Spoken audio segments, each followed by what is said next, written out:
This is Akashvani. In the program Spotlight, now we bring you a discussion on 29th Annual United Nations Climate Change Conference COP29. The participants are Professor C.K. Varshney, Environmentalist, and Suruchi Bhadwal, Director, the Energy and Resources Institute. Moderator is Lalima Aneja Dang, Anchor.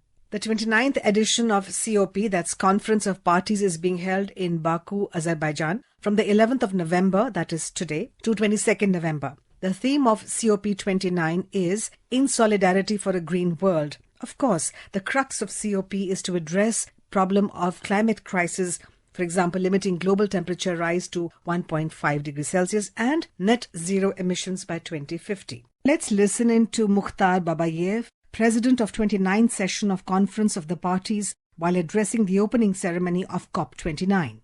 It is wonderful to finally see you all here as we complete the first decade after the Paris Agreement. We will host this conference in an inclusive, transparent and party-driven manner. COP29 is an unmissable moment to chart a new path forward for everyone. Well, we heard Mukhtar Babayev, President of 29th session of Conference of the Parties. Moving on. For more on COP29, we are now joined by Ms. Suruchi Bhadwal, Director TERI, who is in Baku, Azerbaijan, and Professor C.K. Varshney, Environmentalist.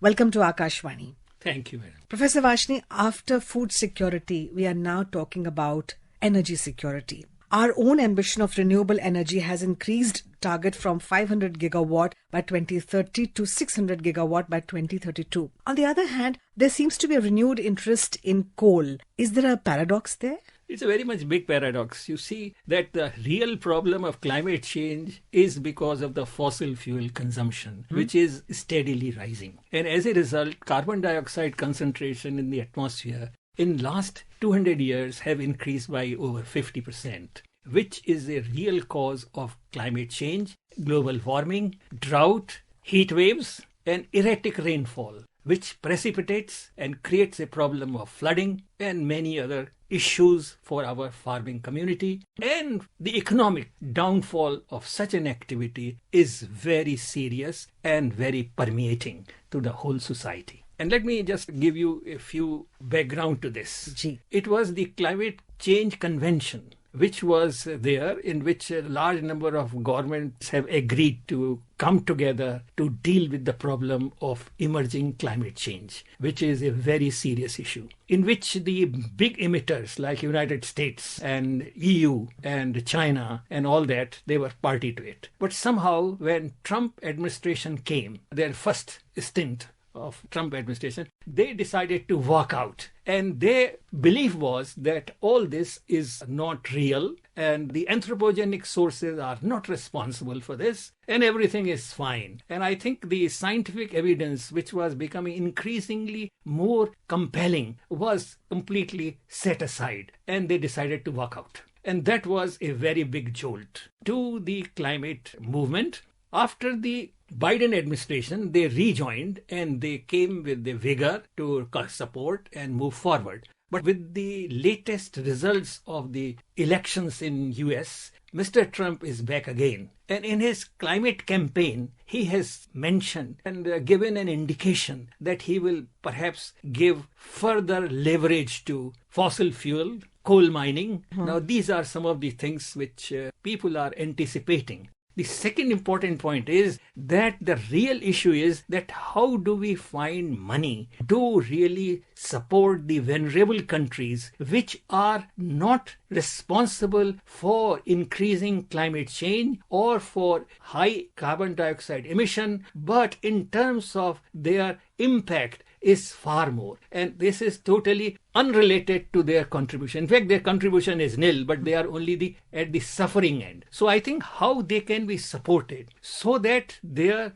damage control can be rectified. At the same time, they are also given enough technology as well as technical know-how to develop resilience to face the degrading climate and the punishing climate, which is foreseeable. So these are the issues. As regard the carbon dioxide is concerned, I must say that now the current level of carbon dioxide is 430 parts per million, which is very high. In fact, during 2023, we have already increased by 1.6%. So instead of realizing and adhering to the Paris Convention, which says 1.5 reduce climate emission, we are continuously increasing. So you can see that all these COPs which have taken place from Berlin to Baku, we have been talking, and our talking has become louder and louder, and actions have become smaller and smaller. So here is the dilemma which is going to play again at Baku,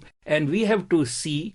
We have to be optimistic, but I think the issues are real. And the real issue is that who is going to provide the cost damage rectification, energy transition cost, as well as for resilience building by the global south, which the global north is required to provide and which they are dragging their feet. In fact, they are responsible for most of the climate change. Legacy loading of the climate by carbon dioxide is so high by these developed countries that they do not own the responsibility which they should. In fact, if they are together, then only the global welfare is ensured, because global is an integrated whole, and therefore it cannot be compartmentalized. Climate cannot be partitioned, and therefore climate is a joint, I should say, asset, and on which I think everybody has to behave responsibly according to their own contribution and according to their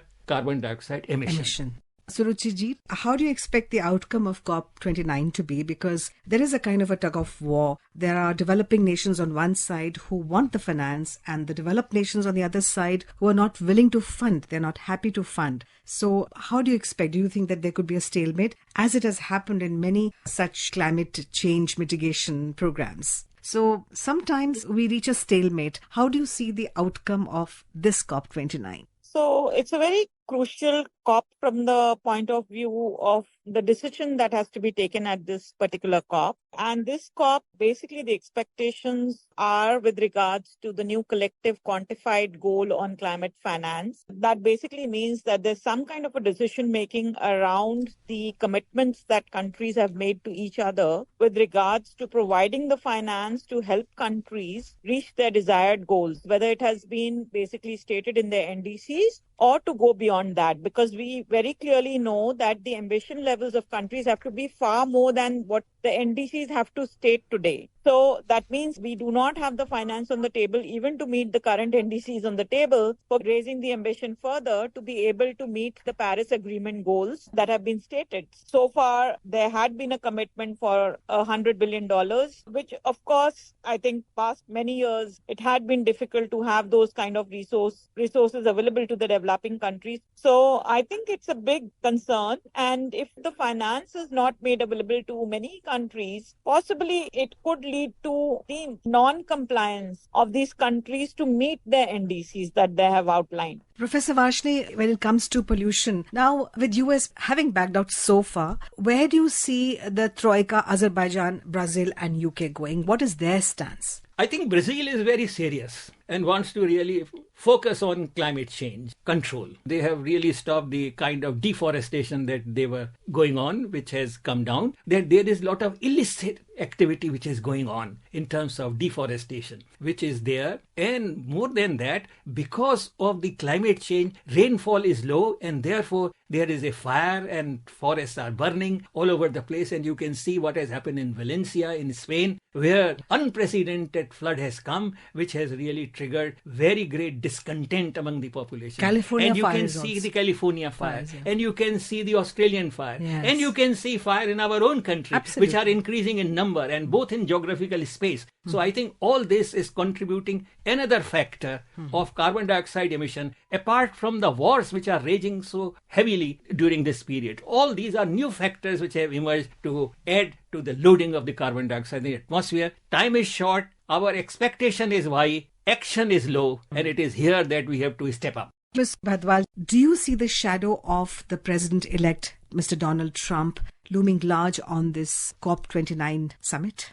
Look, there are several factors under play. When we talk about how countries are affected and what they need to do, and of course the focus has been on mitigation, today we are also logged into climate change. And every country is reeling from the pressures of that, whether it's a developed or a developing country. The consequences of the risks that we are experiencing are being observed in every country. So the costs are at their end also with regards to coping with, responding to the risks that they are also facing. So resources are being diverted, definitely, whether it is because of reeling back from the pandemic pressures or because of other reasons. Because if you just look at 2023 and 2024, forget going much more in the past, I think world over, there were floods, there were heat waves, there were forest fires, the way the countries were affected, etc. And of course, it has had an impact on people. It has had an impact on the economies of countries. So there is diversion that's happening where they also need to prioritize and kind of send resources. So ideally, there are challenges that every country is facing.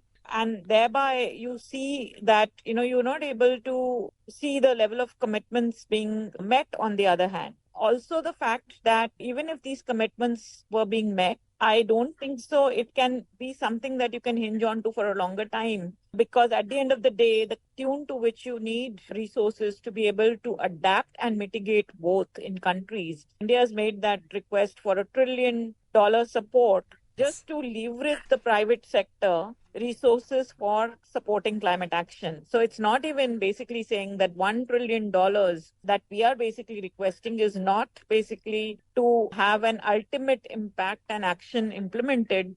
We are saying we're going to use those resources to trigger the private sector in terms of investing in action on the mitigation and the adaptation side. So that's the tune of resources we are basically talking about. Ideally, I think the ultimate objective has to be that you have to kind of get your own house in order. So countries will have to focus and see what they can do the best at their end, whether it is through the public sector resources or a mixed approach of public-private partnerships or trying to unlock the finances in the private sector towards climate mitigation and adaptation. And there's no other way that any country can achieve this. I think you'll need to get all important entities on board to provide their finances to help trigger the action and get the implementation going. Moving forward, you're at the scene of action. You're in Baku. India's requirement to fund climate change mitigation program is around 2.5 trillion rupees. Where do you see India going, and what has been India's stand on COP29? Well, I think this was a statement made by the Prime Minister. So India has that expectation from the world that it will receive adequate support for it to trigger, the kind of action that is needed within the country that needs to be scaled up. There's a lot, if you look at inwardly what India is doing, we have been at a country level trying to promote the right signals through various policies and plans that the government has basically introduced. You see the focus is on biofuels, it's on mixing of fuels, the focus is on hydrogen and promoting green hydrogen development and use, the focus is on electric vehicles. So if you see on the mitigation side also, there is a shift that we are trying to give within the country. And inwardly looking, I think that's the most that we can do. But, when it comes to the scales that we're talking about, where an impact can be created, etc. Possibly we need far more resources and investments in technology, new technology, access and availability to technology that can basically give us the boost with regards to the scales that we require, because we can't forget that we're also a large market and a consumption of technology. We are 1.4 billion people. So 1/3 of the world is somewhere lying between us and China. So these two countries matter a lot in terms of what the people in these countries are doing, what technologies are they using, are they moving towards the greener path, etc. or not, because that will kind of show up at the global scale with regards to the ultimate impact that's happening at the global scale. So India's expectations definitely to receive that support to help India achieve its own goals, which it has committed to. And therefore, it's not a big ask, I would say. With the other efforts that I was talking about, those are all country level efforts, and India is putting its own money there in those areas. But to ultimately have the kind of impact that we are talking about, I think we need far more resources and support. And therefore, India is definitely going to look at that finance support that it needs to leverage climate action. Yes, indeed. Thank you very much, Professor Varshney, for talking to us. Thank you. Thank you very much. Thank you, Ms. Suruchi Bhadwalji, for talking to us. Thank you so much. You were listening to a discussion on 29th Annual United Nations Climate Change Conference, COP29. The participants were Professor C.K. Varshney, Environmentalist, and Suruchi Bhadwal, Director, the Energy and Resources Institute. Moderator was Lalima Aneja, Anchor.